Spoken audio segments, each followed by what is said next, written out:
I think the Palestinian people know after 100 years of dealing with the Zionists that this is the most vicious, most treacherous enemy you could have on this planet.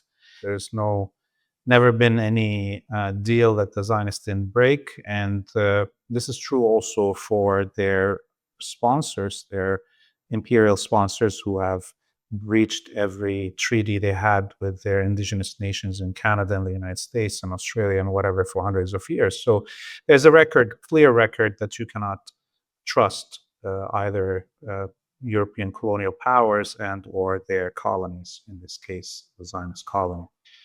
Having said that, there's a clear desperation in how Trump put this deal forward.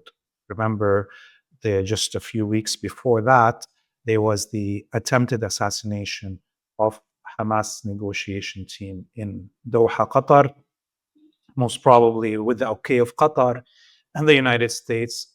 And hours after that, there was the announcement of the ceasefire proposal in the White House with Trump standing beside Netanyahu that had that 20 somewhat points list that included the disarmament of Hamas and the appointment of a viceroy, the war criminal Tony Blair, as the governor. So none of that now exists, and there was a rush into it to come into a ceasefire that maintains the power of Hamas and its weapons and doesn't talk about the governance. So that shows you that the empire and or the Zionist colony itself were desperate, because neither the attempted assassination that should have succeeded in their mind, most probably, and or the psychological warfare of pretending that you're going to bring the most notorious war criminal of the 21st century, Tony Blair, as your governor, which wasn't going to happen. It's just part of the psychological warfare to put pressure on the negotiators and the leadership of the Palestinian resistance. None of that worked out.